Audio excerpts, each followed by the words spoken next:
আপনার আশেপাশে এমন কিছু মানুষ আছে যাদের আপনি আপন ভাবেন, কিন্তু তারা আপনাকে কখনোই আপন ভাবে না। এমন মানুষগুলো চেনার ৪টি উপায় আজ আমি আপনাদেরকে বলে দিচ্ছি। নম্বর ১, যারা প্রয়োজনে শুধু আপনার খোঁজ রাখে।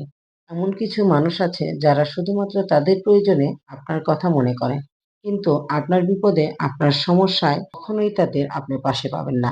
যখনই তারা কোনো বিপদে পড়বে, তখনই তারা আপনজন সেজে আপনার কাছে ছুটে আসবে। কিন্তু আপনার বিপদে আপদে তারা সুন্দর করে মুখ লুকিয়ে রাখবে, কিংবা আপনার খোঁজ খবর নেওয়ার প্রয়োজন মনে করবে না। এই মানুষগুলো থেকে সাবধান থাকুন। এরা আপনজন হিসাবে আপনার কাছে থাকে ঠিকই, কিন্তু ভেতরে ভিতরে আসলে আপনাকে কখনোই আপন মনে করে না। নম্বর ২, যারা আপনার সাফল্যে ঈর্ষান্বিত হয়। যে মানুষগুলো আপনার সাফল্যে খুশি হতে পারে না, বরং ঈর্ষান্বিত হয়, তারা কখনোই আপনাকে আপন ভাবে না। কারণ যারা আপনাকে আপন ভাবে তারা অবশ্যই আপনার সাফল্যে খুশি হবে।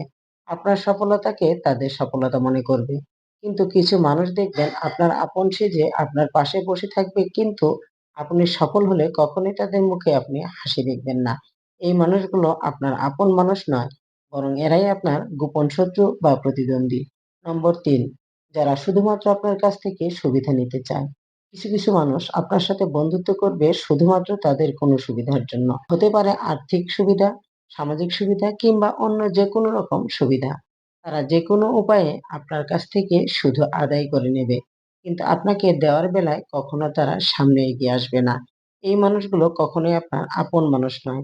এরা শুধুমাত্র নিজেদের সুবিধার জন্যই আপনার সাথে বন্ধুত্ব বা ভালো ব্যবহার করে। নম্বর ৪, যারা আপনার অনুপস্থিতিতে আপনাকে নিয়ে সমালোচনা করে। যারা আপনাকে আপন ভাবে তারা আপনার অনুপস্থিতিতে আপনার সম্মান রক্ষা করবে। কিন্তু আপনার অনুপস্থিতিতে যারা আপনাকে নিয়ে বদনাম করবে, সমালোচনা করবে, বুঝে নিবেন এরা কখনোই আপনাকে আপন ভাবে না। বরং এরা আপনার জন্য ভীষণ বিপজ্জনক হতে পারে। সুতরাং এই ৪ ধরনের মানুষকে আপন ভাবা থেকে বিরত থাকুন। বরং এদের থেকে সতর্ক থাকুন। এটাই বাস্তব। ধন্যবাদ।